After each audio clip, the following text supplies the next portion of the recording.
नुकतंच 15 जानेवारीला आपला इंडियन आर्मी डे साजरा झाला. तेव्हा पुण्यातील Bombay engineering group centre Khadki इथे झालेल्या आर्मी परेडमध्ये तुम्ही हे रोबोटिक डॉग्स पाहिले असतील. तर हे डॉग सारखे दिसणारे म्यूल म्हणजेच मल्टी युटिलिटी लेग इक्विपमेंट नेमके आहेत तरी काय आणि त्याचा आपल्या इंडियन आर्मीला कसा फायदा होणार आहे. सोबतच आपली इंडियन आर्मी टेक्नॉलॉजीज मध्ये काय काय नवीन ऍडव्हान्समेंट करते हे आपण आजच्या प्रजासत्ताक दिनाच्या स्पेशल व्हिडिओमध्ये पाहणार आहोत.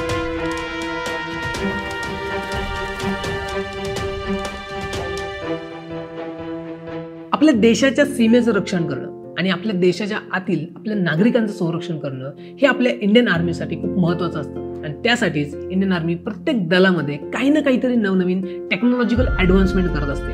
मग ते भूदल असो, नौदल असो किंवा मग वायुदल.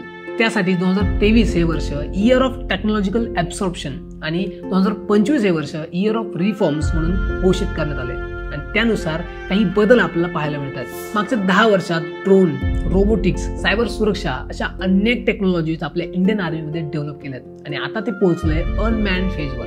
परेड्समध्ये दिसलेले हे म्यूल रोबोटिक डॉग्स म्हणजेच QUGVs ज्यांना क्वाड्रपेडल अनमॅन्ड ग्राउंड व्हेकल म्हणतात. त्यांना 20 तासाची पॉवर बॅकअप असून 12 किलो पर्यंतचं वजन उचलू शकतात. त्यासोबत -40 डिग्री सेल्सिअस मध्ये सुद्धा चांगले परफॉर्म करू शकतात. हे आपल्या भारतीय सैन्यात खूप मोठी जबाबदारी पार पाडण्यासाठी सज्ज झालेत. हे रोबोटिक डॉग सीमांवर गस्त घालू शकतात, काही सेन्सिटिव्ह स्पेसेसवर लक्ष ठेवू शकतात, त्यामुळे आपल्या सैनिकांचा जीव वाचू शकतो. सोबतच बॉम्ब नष्ट करणे, गुप्तचरांकडून माहिती गोळा करणे, लॉजिस्टिक सपोर्ट अशा खूप साऱ्या गोष्टींमध्ये हे फार उपयुक्त ठरणार आहेत. यासोबतच इंडियन आर्मीने signals technology evaluation and adaptation group STEAG हे एक युनिट सुरू केलंय, ज्या अंतर्गत 6G, artificial intelligence, machine learning, quantum computing सारख्या फ्युचरिस्टिक टेक्नॉलॉजीजवर काम सुरू आहे. तर या टेक्नॉलॉजिकल मॉडर्नायझेशनचा उद्देश हाच आहे की आपले आर्म फोर्सेस म्हणजे जवान दिवस असो किंवा रात्र एकदम इफेक्टिव्हली युद्ध लढू शकतील आणि आपण त्यांचं संरक्षण करू शकू. यावर्षी आपण आपल्या देशाचा 76वा प्रजासत्ताक दिन साजरा करतोय, जो आपल्या देशाच्या इतिहासात भर टाकत नवनवीन क्रांती घडवत आहे. तर ही येणारी पुढील 10 वर्ष फक्त विजनपुरती मर्यादित नसून ती खरंच अस्तित्वात येताना दिसत आहे.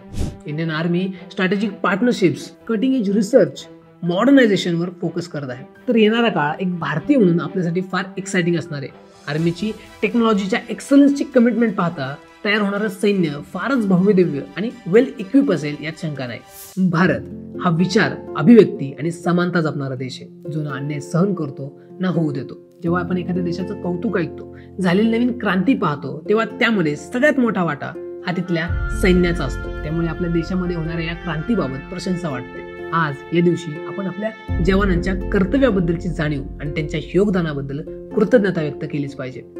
ट्विग मराठीतर्फे तुम्हाला प्रजासत्ताक दिनाच्या हार्दिक शुभेच्छा.